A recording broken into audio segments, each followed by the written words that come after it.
Good evening, everyone, and welcome to the Talkback following Writing with Fire. Let me just begin by saying that this movie premieres and streams on Independent Lens on Monday, March the 28th at 10 Eastern on Channel 13. Before we begin with our questions, let me, of course, introduce our illustrious panel. We're very lucky to have everyone with us this evening.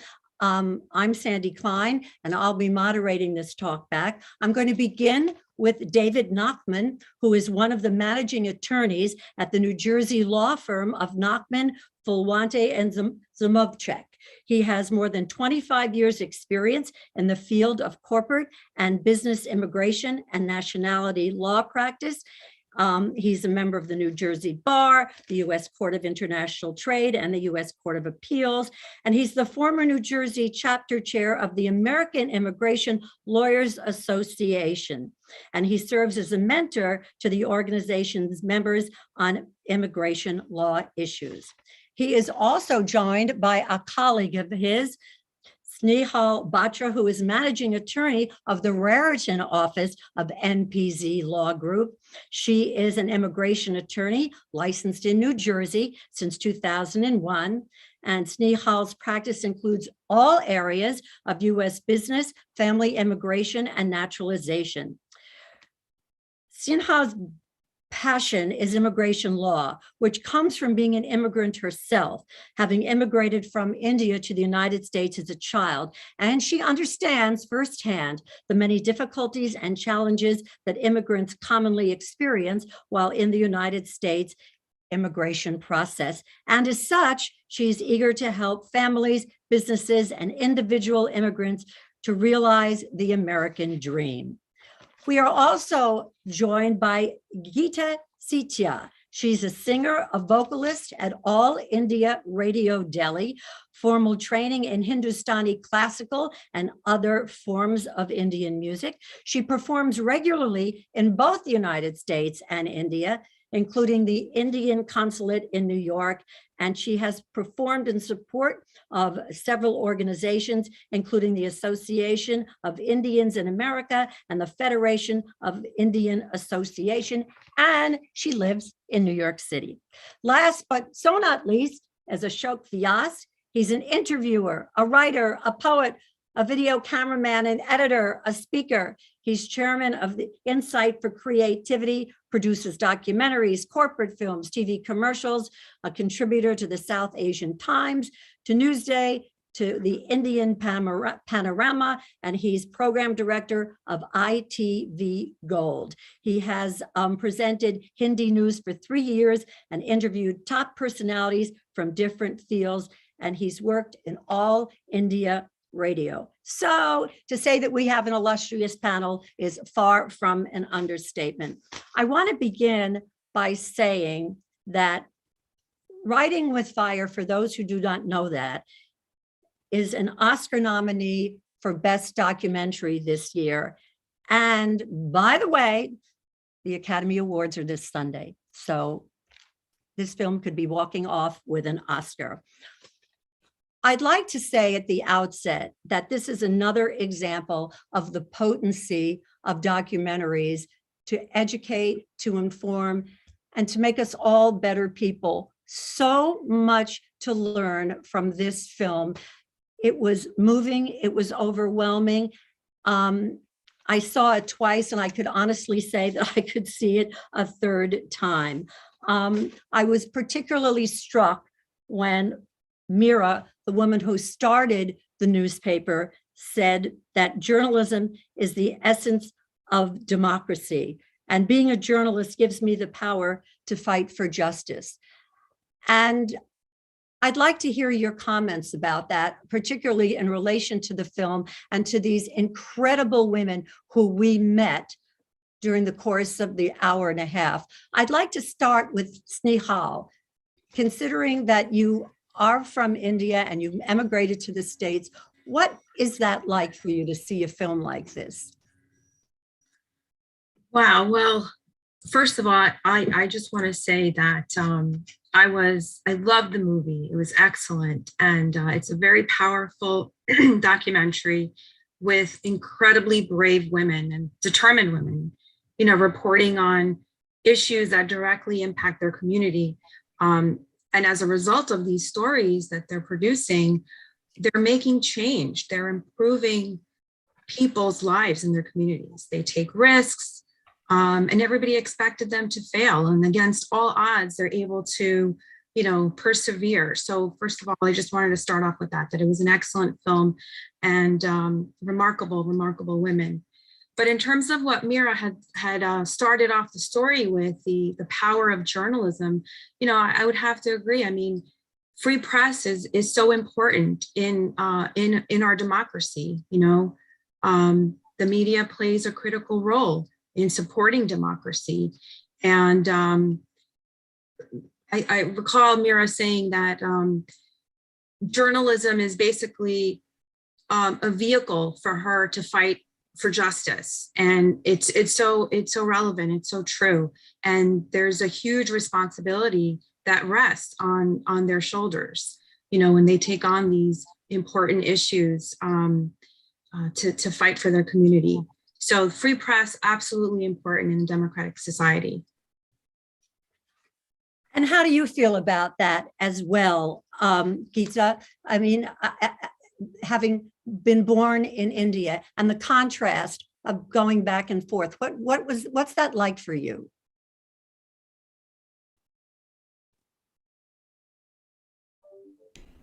I'm sorry, I just unmuted myself.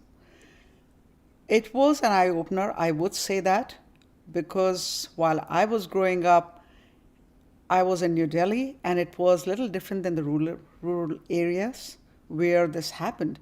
I had heard about these stories, but to see it stark, it was an eye opener for me. Although some of the things I do relate to, and I I really applaud their way of doing it, their persistence, because it must be really, really hard for these ladies to come up with the way they did together and made something out of themselves to be heard. And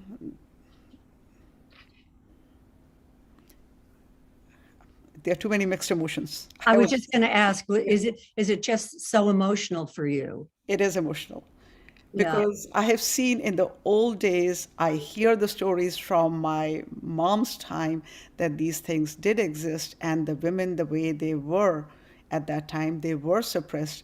And coming from a Dalit society, it was even worse at that time. But to be very honest, I did not think that these kind of things still existed in the rural areas. And it was beautifully made movie, The the documentary. power of the film was so overwhelming.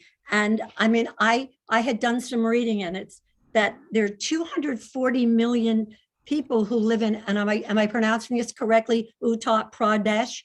Uttar Pradesh. And it is one of the most economically underdeveloped states in India. And the fact also, I had watched this film a couple of weeks ago, and just a day or two after having watched it, India's Prime Minister Narendra Modi's national governing party won re-election in the area, which is India's most populous states. And even though under Modi's administration, India is considered among the most dangerous places to be a journalist. Tell me how you all feel about that. If I may say something about that, I beg to differ here because there are policies by Modi which are geared towards women and women's right, and they have been working towards that, and women have been coming forward, whether it's a work area or an educational field and other fields. So it's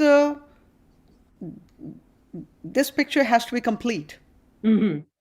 It's a one-sided story that I'm hearing personally, because the way I have seen in the recent times with Modi, he has done enough of things for women's empowerment and for them to come forward. And women are really coming out and doing things. Even for this Khabar Lahariya, they would not be able to come this much ahead without any support. There has to be a support from the government, from the country, from the people to these ladies. There is no way you can have 151 million viewers Yeah. without any government support. So that picture, I would like to clear it a little bit. Okay. It's a little Little overrated, one-sided, a little one-sided. little one-sided, I would say. We have to give the Prime Minister the credit where it's due. He definitely has done a lot for the country in a positive way. It's not just, they are always the extremists in every party, in every country, in everything that we do. There will be extreme views of the few, but you cannot generalize that. That cannot be. Overall, if you see where the government is concerned, at present, overall picture, it is, I personally feel it is one of the best phases. How do you Somebody feel is about bringing the country together. How do you feel about that, Ashok? Do you agree? Okay, so let me begin by you mentioned about Uttar Pradesh being a backward state, which is not the case right now. The way in the past 5 years, it has reached to the second position in terms of the economic status comparing with other states of India. So it is doing well economically. That's one. But not responding directly to your question, if I may take my first impression, because otherwise it will get lost. I want to appreciate the way the narration of the film unfolds, the visuals. You are almost right there in the spirit of the ambience. It is like the camera is not present. You are getting into the slice of the lives of these people, and especially Meera while she's interacting with her daughter, or even if you have a scene where she's going to the police station talking to the in charge there, it is as if the camera is non-existent. I mean, there is no consciousness. There is some external element present in the flow. And if I may also mention from the point of view of the technical side of making a documentary, and the movement and the juxtaposition of the close-ups to the long shot, helping you feel a sense of movement, and the way the voiceover overlays and continues with her thought process of Meera or the other journalist. So now I'll come to, if I may request you, what was specific thing that you wanted me to respond, because I have a lot that, but I'll probably share in the course of my further opportunity to share. But what was your question specifically? Well, I was curious as a journalist how you reacted to the fact of what these women were doing, which was almost unheard of. Okay, and how they pulled this all off. I mean, it's extraordinary and it's empowering. Yeah, I think these are very genuinely dedicated souls with passion and adventurous spirit, as well as commitment to the cause. And I felt that the first episode or the scene which we are introduced to the writing with fire is also very kind of shocker, where this lady is referring to what she has been through, etc. And I will also take you to the growth or the development story of India, parallel to the way you see this Khabar Lahariya transition from print to digital media. So that tells you about the explosion of mobile, about availability of internet across India at such a fast pace. So there is a parallel which is not very visible, but there is a growth story of India. And I thought what they did is remarkable. I applaud their courage as well as their team spirit and a kind of motivational force which ties them together. You see a scene where all of them are kind of huddled. It is a small office space, but you see there is a fire in their eyes also. And so that way, I think as a journalist, I have a lot to take from them, that I would say. And I will also bring to your attention, and as Geetaji was saying, I think as a documentary filmmaker, you have certain ideas with which you are going out there capturing what is happening. So in this film, what they have done, they were given full access to the life as is unfolding for Khabar Lahariya reporters, etc. But just 2 days ago, in a paper called Scroll, which is available on the internet.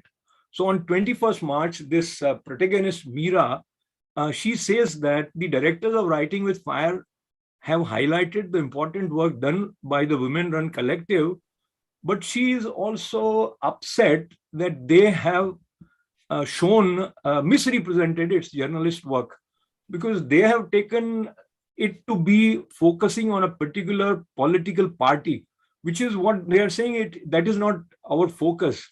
They have, as they mention, available on the YouTube, done extensive work. But the ultimate point where the film leaves us, if you are not familiar with the overall Indian setting, it has certain point that the documentary filmmakers are making, which I think, as Geeta ji was mentioning, it is only taking one slice and taking the viewers to a particular conclusion through their narrative. But that is their power, and I think it is a very well made, but in subtle way, it is bringing you to certain conclusions, which may or may not be right based on how much familiar you are with the whole thing. Well, it's interesting, and this question is for Snehal as well as for David and all of you. One of the audience members is asking, these women are inspirational, but I fear for their safety. Can you tell us if these professionals have been threatened or harmed? Have you seen that in your work of people wanting to emigrate? Snehal and David?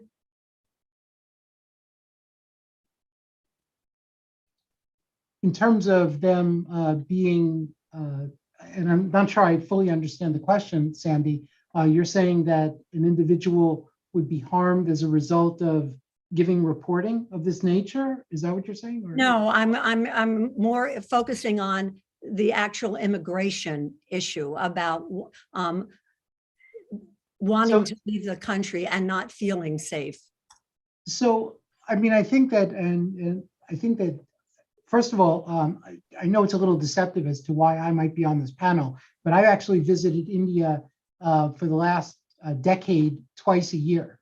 And Snehal and I have traveled frequently and together have visited places in the slums where we have actually seen NGOs that have given money to allow women to be empowered to do things like, I think the last time we were there, they were making soap, they were making cards, slowly being able to elevate themselves from situations where, and I connected really closely. And you know, going to what Geeta was saying, emotional, it was very emotional because I can see where the husbands may not be thrilled with the women going out and working and berating them potentially about that. And I could really see that. I've, you know, going there and experiencing, I totally agree with Ashok that it was like being there. I mean, I don't think that there was a film that I've seen yet, and I've watched a lot of, as a result of my former law partner, Michael Fawani, who is steeped in Bollywood. Bollywood does a fairly good job of telling us, you know, what it's like. But this film really puts you in the moment. and you're there and you're sitting in those offices with the police where she's talking to the policeman, and you could see how clearly uncomfortable that policeman is when she's confronting him with that issue, and he's playing with his pens and looking down and not meeting her eyes. And I've been in meetings there where it's clear that that type of thing happens. So that's sort of where I come at it. So I'm not answering your question. I wanted to give you my personal background and what I felt about the film. But what I think, going back to what you originally asked Snehal, and I'm going to actually pass it to Snehal, what was amazing to me is, again, how brave these women are to take a stance the way they do. And again, I've been in those groups of men standing by the side of the road with the motorcycles and sipping our masala chai tea late in the afternoon. And I give her a lot of credit for standing there and having tea with those gentlemen. I mean, that blew me away. The fact that they would, and you heard him saying to her, you really shouldn't talk to government officials that way. You really have to stroke them and you have to be nice to them because that's the way you do things. And that's not the way they do things. They did things the way they wanted to do things. They did things that were avant. And then there's the part of the film which I thought was fantastic, where they said we reported on the mines collapsing and the mines were fixed. We reported on the roads being an issue, the roads were fixed. We reported on the rapes and the rape went down. And so they go through all of these things and they say, this is what was reported on. These were the actions we took. And look how we became the change warriors. And so I have to commend them for that. And so now I'll be quiet. I'll let Snehal say a couple of words. Don't be quiet. But yes, Thank you. Snehal. So I'll just add, from an immigration perspective, our immigration laws, obviously we have a asylum and refugee policy. And so there is, in the US, you can claim asylum if you have a well-founded fear of persecution on account of your race, political opinion, gender. So there certainly could be a possible claim if, as a journalist, perhaps if they do fear for their life.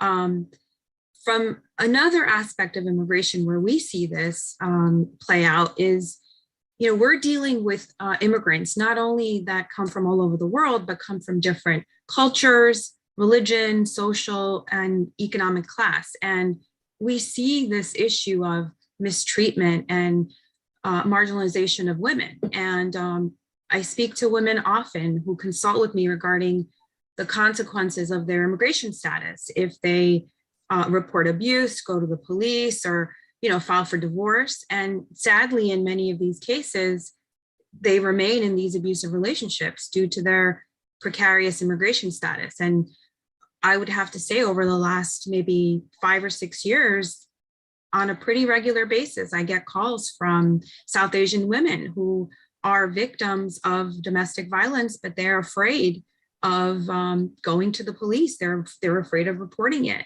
And this is, unfortunately, this is, I don't want to say it's common. It's not common, but it happens. And the issue here is that the women many times are here. They're living in maybe extended families, or they're on their spouse's dependent visa, and they're dependent on them. So if the marriage is terminated, it could jeopardize their ability to remain in the U.S. Sometimes they have U.S. citizen children, and so which unfortunately doesn't allow them to stay in the U.S. So it gets complicated, but there are special protections for immigrants under the Violence Against Women's Act for those who have suffered battery or extreme cruelty at the hands of U.S. citizens or green card holders. So, there is that potential avenue for victims of abuse. And so that's where we see it in our immigration practice, especially, as I said, over the last couple of years. I'm seeing more and more women who want to come forward because they're no longer, they understand now they're in the US and they can get help. whereas maybe perhaps in India, they were not, they would be afraid to do that. But this sisterhood of women coming together for several purposes was obviously so empowering to the women who might have felt just so alone and so incredibly marginalized by virtue of their gender and also of their caste. I mean, you're watching this movie and it's really painful at times, while it can be buoying and look at what they've done and from that you go girl perspective. But on the other hand, how can you live like this? Yeah, absolutely. And I think that because these reporters and journalists are from that community, the villagers, they trust them. They want to, I think one of the gentlemen that was interviewed in the beginning scene said, you're the only one we can trust. So they feel comfortable because they're one of them. When you watch the movie, you see the reporters, they get down to their level. They are face to face. They don't treat them like perhaps other journalists might that are not from the Dalit caste. They get down to their level, and they, I think in another scene, it was Shamila who says, when the father is crying because his daughter has been raped, he says, don't lose faith because you have a long battle ahead of you. I mean, she understands what they're going through because these are their people. So I think that that's just very encouraging. Do you feel that way too, Geeta? I personally feel I applaud their persistence. In every society, we have people who are at that level and this is how I saw the movie, that they are trying to get out of that system, and the way they do it collectively and individually also, getting themselves educated, getting themselves empowered, and moving on. I see more positively in the situation. Yes, the situation is there. There are parts of India which has this problem, but the way they are coming out of it and overcoming is what I am taking from the movie. So I took it much more positively than to feel awful about them. I feel great the way they took care of the situation and they made themselves known and made an impact on the society and all over, I would say. Well, it's interesting that they created this newspaper in 2002, and it's still India's only female publication. Or is that not a surprise to you, to any of you? That is. Yeah. Yeah, please go ahead. You go ahead. No, please go ahead. No, ladies first. I mean, I find it a little hard to believe personally. I really feel there may be some others also which are there, maybe not to this capacity, but definitely the women journalism is coming up, and there are a lot of women reporters and journalists who are doing extremely well, whether it's in the media or in the newspapers. So I'm not very sure how far the statistics in this regard is concerned. Maybe Ashokji has a better answer for that. How many? Actually, but I'll interrupt. I'll interrupt and I'll say. So we need to look at your question from 2 points of view. Your question has a loaded assumption that only women can report for women issues, which I think is not the case. And there could be media houses with women reporters as well. And I think there are many well-known Indian women journalists now in print media as well as on television, and they are doing a fabulous job. So they don't have to have a whole women team to represent women issues. That's one point. And I'll also kind of quote what Meera said to the Scroll, the protagonist of our Writing with Fire. she said that this documentary is a story which captures a part of ours, and part stories have a way of distorting the whole sometimes. And I take a cue from the distortion part. The way you come out of the film, you feel that in India, Dalits have no voice, no place, which is not the case. There has been a reservation to empower Dalits across India, and it is right now above 50%, where you have for SC, ST, and other backward class. In addition to that, you'll be happy to know that there are many well-known faces from Dalit community who are serving as Indian in the position of Indian administrative officer or in the police also. And indeed, the slice or the group of women that we have seen in Uttar Pradesh, this particular, and there are things which shouldn't happen are happening, but then there are good things also are happening. And I'll also bring back the reference of Uttar Pradesh because that is where the story is based on. So the BJP won again because of improvement in the law and order situation, which includes help from administration for Dalit women also. That is what the current chief minister had one of his main election, call it attractive side, that they have provided an environment where women can walk without fear on the streets. So things are kind of in a state of, they are fluid actually. There are good and bad things go together. That's what I would say. But I'll come back to appreciating what these women have done and the kind of conviction with which you see Khabar Lahariya reaching to 151 million people and consistently working. And you also have one guy in the film saying that he was apprehensive whether they would last so long, but they continued. And I now, with so much conversation about Khabar Lahariya, they will grow further. We are sure of that. Sandy, I think that it was an onion, and you peel back all of the skins, and one of the skins, which was really well developed, I think, by the directors. I think they did a fantastic job of showing how the women worked together as a team and slowly brought up the other ones who were not comfortable necessarily with the electronics, and how they worked together to improve each other. And obviously, I think that that's a lesson to all of us in management. When we all work together and bring each other up, we can make something succeed. And I think that that was one of the skins which you can peel back on this onion. And I think that that was one of the big messages that came across from the movie.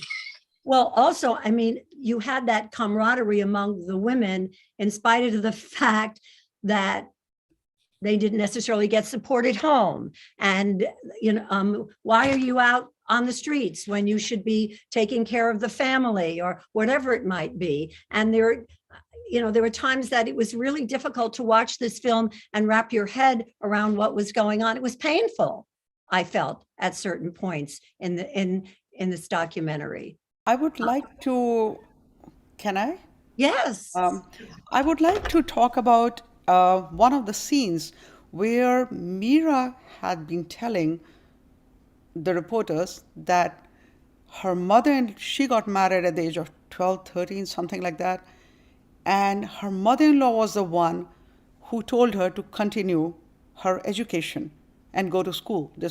Even after she had a kid, she would come home, feed the kid, go back to school. So that kind of a bond is there in India, especially I have seen, even in the smaller areas, of the women getting together and supporting each other in their causes and understanding the plight of the younger ones and understanding the need for education to empower them.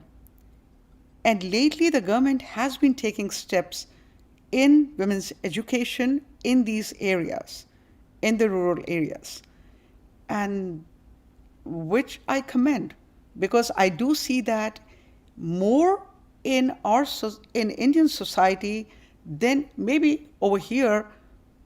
They didn't need to do that much, but I have seen more women getting together to help each other out with coming up. That I did see in Indian society, even while growing up. Well, now someone submitted a question that said, it seems to me that women, regardless of caste, education, or profession, are still sorely oppressed. Considering this is my opinion, my question is, what is this communicating to the younger girls and boys hoping for change? Now, do you all see change as, is it more of a slog, or is it moving a lot quicker? I than maybe personally we think appreciate? I personally think it is moving much quicker than it seems to many, because like I said, there's a picture of one side. If you feel the women are oppressed, women have really come out of what they were 50 years ago. I go by my mom's time, my kids' time. These are 3 generations we are seeing. And there is a big difference in the way they were in 1950s versus 2000 versus 2020. We are talking. Most of the women are working, they are independent, they are educated. Even in the smaller areas, there are always few remote areas where they are not and where they are oppressed. But oppression, what you call it, that is in every society, that women in general, we are coming out of that very slowly. That is, I don't know if I should be saying this, but that's even over here. You know, women are always trying to come out of their shells. And we are all really collectively trying to come out and empowering each other. Me, as a mother of 3 girls, I'm empowering my kids. My kids are doing 50 times better than what I did in my lifetime. And this is how we empower each other. This is not just the story of one society, it's story of the whole world. I'm afraid to say that. This is how I am seeing the picture. I'm seeing the bigger picture here. So whatever we do towards facilitating each other and making something big out of it, like this Khabar Lahariya, this is how I'm taking it. They went so many steps further than what we could ever imagine 50 years ago or 30 years ago. Well, you'd like to think that progress is made, that things don't take 50 years. You know, some of us just don't have that time, you know, that stretch of time. You'd like to see things moving quicker. Every year. Like, you know, even over here, I see that what it was 20 years ago, it is better than that. And I'm hoping the society will be better, because coming from India, honestly speaking, I did not think that those things existed over here till I was here, and till some of the things I saw and I was subjected to. That made me feel like, no, the change is needed everywhere.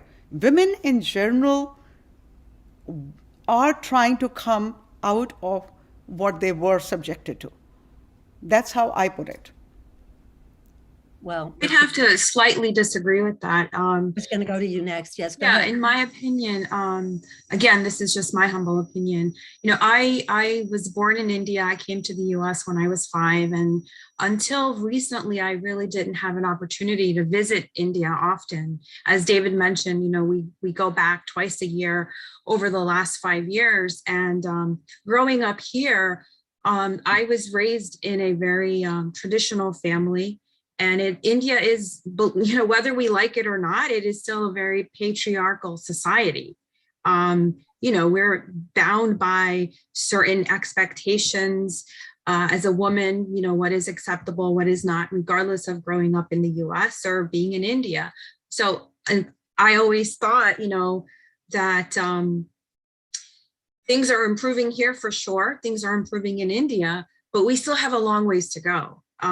Because it's prevalent, it's there. Going back, I haven't gone back in the past 2 years, but going back prior to that, we see it. We see how women are treated differently. Yes, in the cities, you're going to have a lot of women that are educated, that have careers, but there is still a significant population that that is not, or maybe that is, but then is not able to work because they're getting pressures from their families that, now they're married. Why do they need to work? So on and so forth. So that's pretty common. I hear it from my distant relatives that I still have there.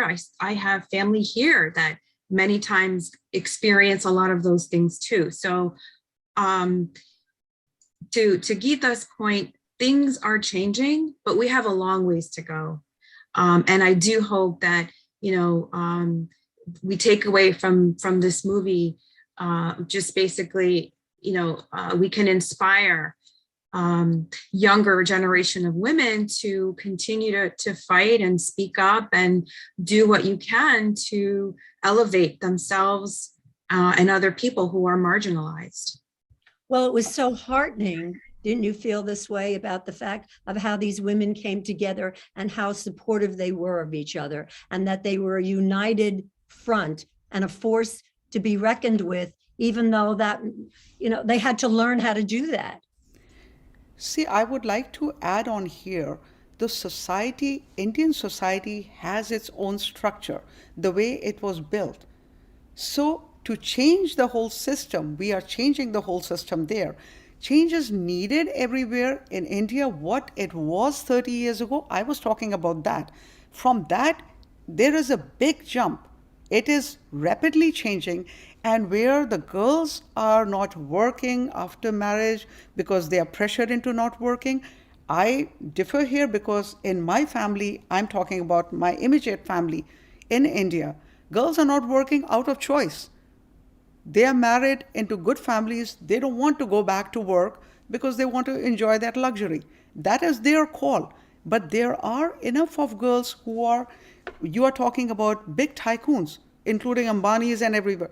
Girls are working in their families with them, shoulder to shoulder. So enough of it's the way I am seeing the society changing. It is becoming more of a choice of the girl if she's working or she's not working, rather than being told. Yes, in smaller places, everywhere. That's even here I go to certain places, the things are different than in New York. I'll be very honest. If I go to a Midwest, things are different than what I see in New York, what I see in DC. So the same way in India, I go to New Delhi, to Bombay, to these big cities, things are very different than from some of the rural areas. That's everywhere. It's how we see the things and what we want to put the light on. But I do see the bigger picture. Definitely, women have done much better than what they were at one point. That's all I'm saying. I'm not saying that things don't exist. Things do exist. In every society, they do exist. But we have to see the positive of that.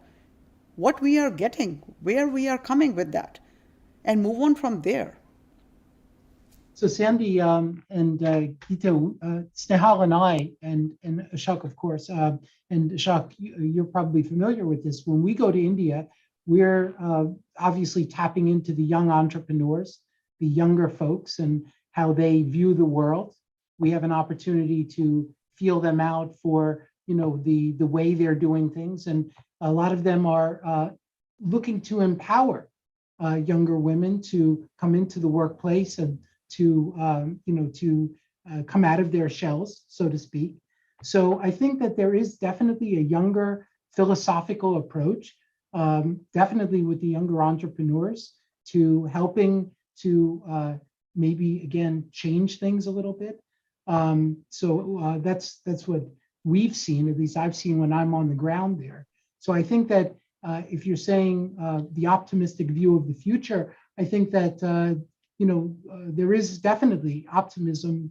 There is definitely a positivity that's going on, and there is this these very great steps that are being taken to help individuals who want to be empowered and want to be in the workplace to do that. So, You don't think that has been glacial? I see, and again, I'm when we go to India, I think we're mostly in the major cities. So I really respect the opinions that everyone on the panel put forth about how things are different in some of the rural areas versus the cities. So I do believe that, I do believe that great strides have been made in the big cities. But I do say that I do feel and have seen that I think that things are not moving as quickly in the big cities as they are in some of those rural areas.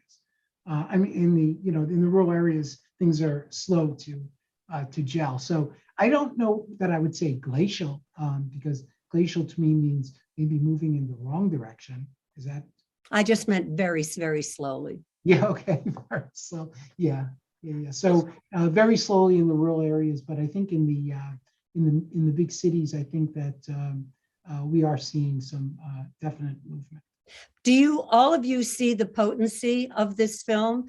Do you agree that this was a film that needed to be made and needed to be shown a lot of places? I mean, for me, like I said, a lot of it was incredibly jaw-dropping to me, even though strides have been made, and I understand that, and I'm not painting with a broad brush, but this film was very powerful. Yeah, without a doubt, it was extremely powerful. Extremely nicely made movie, could be, and relatable. Few instances, few reactions, few expressions that I saw off and on, very relatable. The way they are talked to, the way they speak to others. Also, Meera, the main character, keeping her modesty, not saying much, still being absolutely persistent, which is, I would say, is kind of a base of the Indian society, the women in Indian society, where they may not be aggressive or coming out with full force. Like, you don't see her yelling, screaming, or being agitated or irritated or anything. She's very calm. She's just smiling through the everything, but very persistent in whatever she's doing, very dedicated towards whatever she's doing, and knows what she wants to do, how she wants to do, how to empower people around her. Amazing, beautifully shown and depicted. And yes, the situations definitely, we can always improve upon the things. And yes, I'm glad that the movie is done. And it was so interesting from a spectrum perspective to see how Meera, as a character, really stayed, as like you rightfully say, a steadfast throughout. She really didn't change all that much. But it was really interesting to measure how the other characters did change and change dramatically throughout the film. And you could measure that against Meera. So I thought that was really well done also. The character development throughout the film was just, it was magical. Well, she also had probably more education than most of the other women, that she had kind of been around the block, so to speak, So I will also mention that the movie definitely is powerful in terms of the way what it intended to narrate, which may not be the whole picture as said by Meera, but the narrative that he picked, he has used multi-layered way of connecting with the audience. So there are many things which are not said, but that you can feel, you can hear them. And I think he has made very good use of the locations, call it the train or the street where this procession is going and all that. The only issue is whether this is the complete picture or not. That question always remains with probably most of the documentaries, because he has certain ideas that he's going to pick these things to build a particular sort of conclusion, which you see in the end screen also written. So that again, but the question that you have is the movie powerful? So no doubt it is a powerful movie, and whether you agree with the whole thing or part of it is another question. Well, like I said in the beginning, the power of the documentary just can't be overstated. And that's how we learn about other people, other lifestyles, other cultures. And I want to thank you all for sharing your feelings and your thoughts and your viewpoints. I think we could go on for days, but it is a school night for most everybody, I would assume. I want to thank you all for sharing your thoughts. It was, again, a very powerful film, and the documentary's ability to educate and expose just can't be overstated. So to all of you, thank you so much for sharing with us. It was really a wonderful experience. And till we meet again. And wouldn't that be a great thing if that were to happen to all of you? Thank you so much. Thank you so much. Thank you. And for all of our viewers, thank you so much for joining us. And thank you again to TIFF and the wonderful work it does. And like I said, I'll just repeat it one more time, that Writing with Fire premieres or streams on Independent Lens on Monday, the 28th, Channel 13 at 10 o'clock Eastern. Everybody, have a good week. And thank you all so much for your thoughts and your viewpoints. It's very much appreciated. Good night. Thank you. Good night.